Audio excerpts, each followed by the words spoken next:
So Miruna, what was the prime reason for you to study at the Han? All right, so I have a story about this. Let's hear it. I remember I was in the 10th grade and I didn't know where I want to go to university. And I asked my parents, okay, let's go to a university fair in Bucharest. And I remember I went to every single university to see what they have to offer there. And when it came to Han, I just had a click with the university. And I turned around to my parents and said, all right, here is where I want to go. And back then it was a dream. And now I'm living my dream. Oh, that's really, really nice to hear. What made that click happen to you when you were at this fair? Well, the lady with whom I was speaking was really, really nice. And everything was clear, the procedure, everything.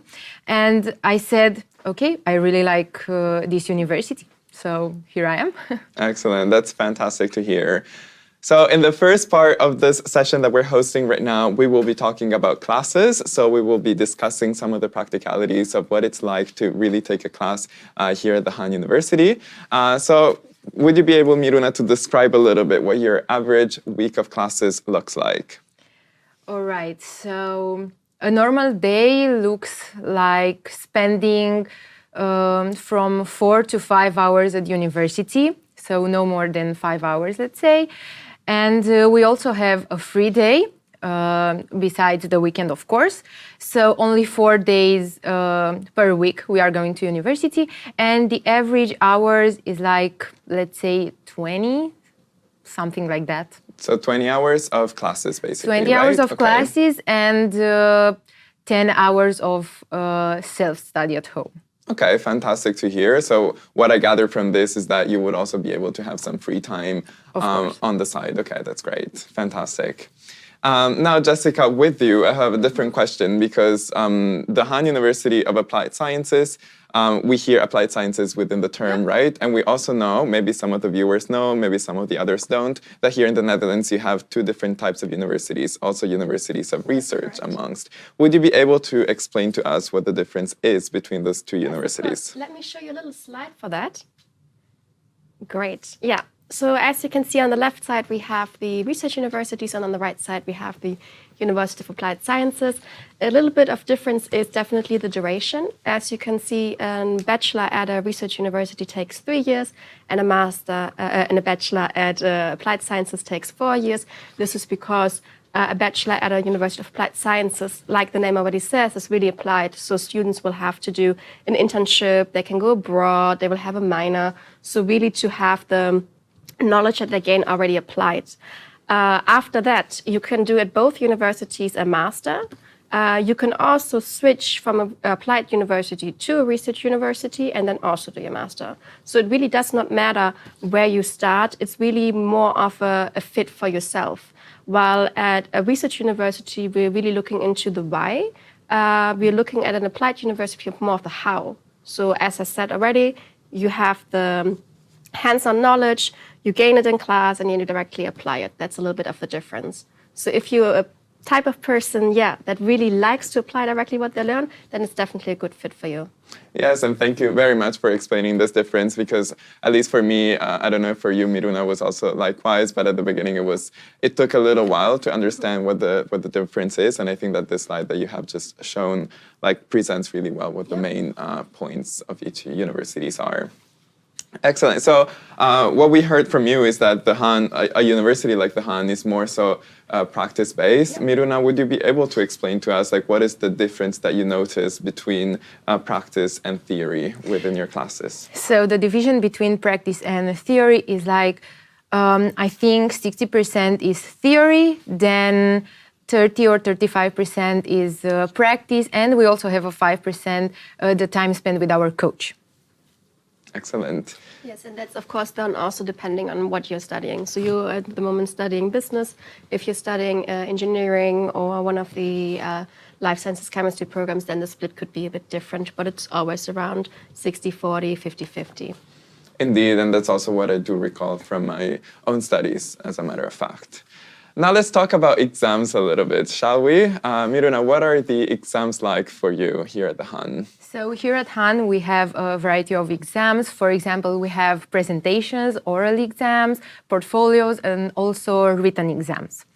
The written exams are digital exams, so you have to bring your own computer. And a presentation, I think it's no longer than 10 to 15 minutes.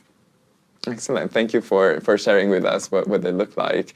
But then how are they graded? Jessica, would you be able to inform us a little on how the grading system looks like here? Yes, so Marina already talked a little bit about some types of exams that we do have. We do also, of course, have different types of exams depending on what you're studying. So there it's always best to ask the program itself on how the exams look like. I do have a grading system for everyone. Great, yeah. So on the left, you see the Dutch grading system. A pass is a 5.5, and the best grade is a 10. You can a little bit see it as 55% to pass, 100% is the best grade, of course. So it's a little bit of how you can see it.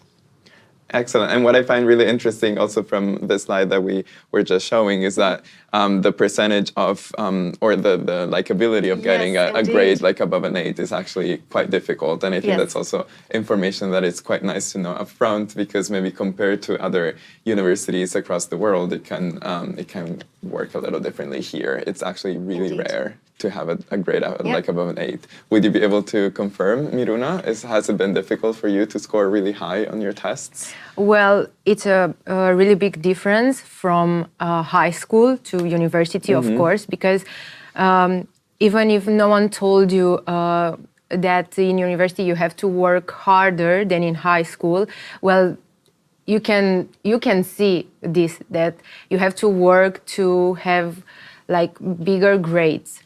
Yeah. And of course, it was a little bit hard at first, but then you get used to everything. So I think all the good things need time. Indeed, I couldn't agree more. Let's talk about internationality now. So how international is the Han really? Yes, so we have approximately 10% internationals and 100 different nationalities.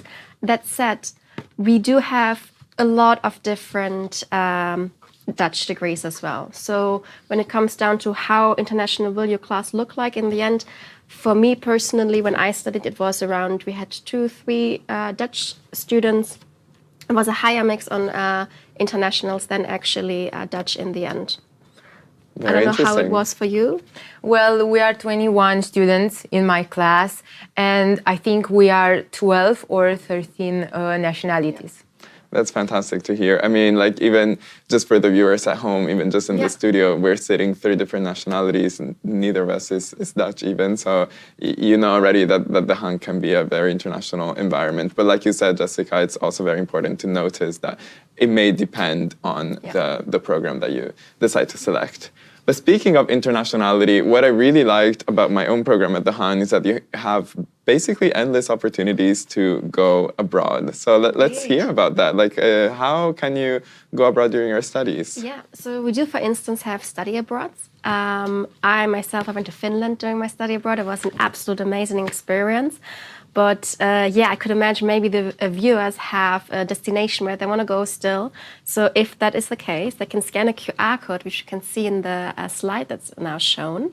We do have more than 330 partner universities, and we also do have more than 50 different partner countries. So you name it, we probably have a partner there. So wherever you do want to go, it is possible. On top of your study abroad, you can also, of course, depending on your study, do a minor abroad, meaning you can do an internship or a project with a company abroad as well. Indeed. And do you have any going abroad types of plans, Miruna, for the future? Well, I was thinking about New Zealand because I really want to experience the Christmas during the summer. It sounds like something super surreal, right? Yes, indeed. Amazing, amazing. All right, so I think this wraps up really well our little segment on the different classes and opportunities that you would have here at the Han.